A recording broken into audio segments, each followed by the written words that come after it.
Breakfast is the most important meal of the day. Surely you've heard somebody say that before, but is that actually the truth? I'm Sam Bezak of BossStrength.com, and today I'm going to be breaking down the science of if and how you should use breakfast to your advantage if your goal is to primarily lose weight. Coming up.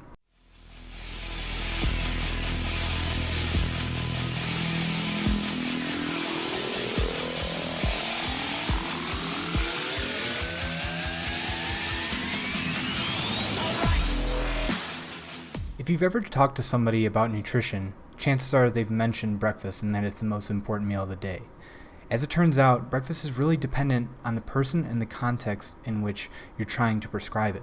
See, the simple suggestion to eat breakfast for health is just kind of a common suggestion, but nobody really understands why or why not you would want to do that. The most compelling argument so far is that by consuming a breakfast, you're at a less likely of a risk to overconsume food later on in the day. But the problem is if that doesn't actually work, then you just end up eating more calories, which really just means that you're probably going to be worse off than before when you weren't eating breakfast at all. Now, the reason I decided to do this video is not necessarily because I'm a big proponent of intermittent fasting, where you normally don't eat breakfast. It was more so because I came across a research paper by people at Brigham Young University who set out to determine whether or not this idea of having breakfast being the most important meal of the day was actually true. They took 49 postmenopausal women who were overweight and already skipped breakfast and told them that they needed to start eating breakfast. Now, typical conjecture would state that these people who typically skip breakfast should theoretically begin to lose weight when they start eating breakfast again. But the thing is that it didn't really pan out that way. What happened was these individuals who were prescribed breakfast started eating more than they normally did, and as a result, they gained weight and really they gained body fat, which totally stinks. So why exactly is this the case?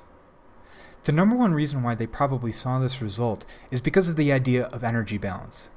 This theory postulates that in order to lose weight, you'll need to expend more calories than you consume. On the other side of the coin, in order to gain weight, you'll need to consume more calories than you expend. It's pretty apparent that this is what was happening in the study. These individuals who don't normally eat breakfast started to eat breakfast and as a result, ate more calories than they were expending throughout the day, leading to weight gain. The second of which is a little bit less likely but can still play a major role. There's this idea that we have a circadian rhythm of hormonal responses to food, things like insulin and ghrelin, the hunger hormone. While you may not think that that's a really big deal, it certainly could be for an individual who is overweight and already has a suboptimal response to food. The simple act of eating a new meal could mess up this hormonal schedule and lead to things like an increase in hunger and potentially even an increase in fat storage.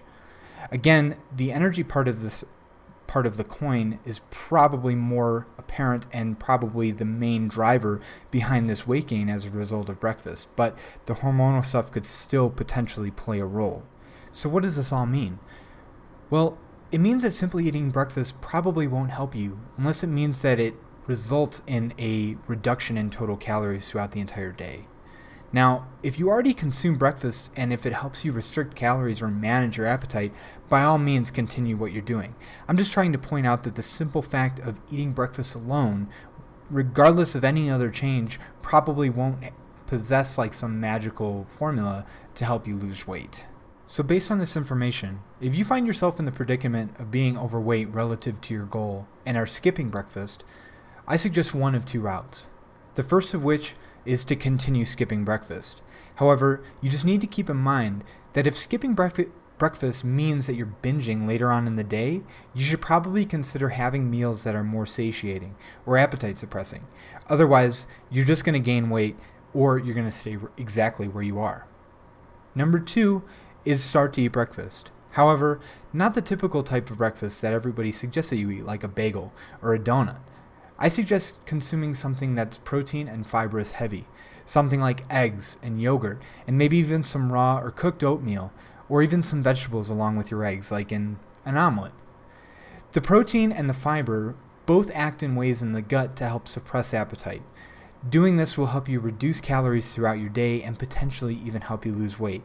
Plus, the protein alone will probably increase your total protein intake, which on its own could potentially lead to weight loss. So where does all this information leave us? Well, number one, it pretty much means that breakfast alone probably won't help you lose weight, and it probably doesn't have anything magical about it to help with weight loss. Number two, if you do decide that you want to start eating breakfast, I strongly suggest that you include protein and fibrous things into that breakfast to help reduce appetite. Consuming both protein and fiber act in ways in the gut that help reduce appetite, which can potentially mean that you'll have a reduction in total calorie intake and thus increased weight loss. I think that about wraps it up for today, guys.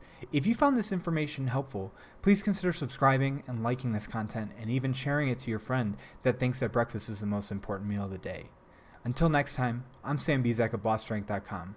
I'll see you next time.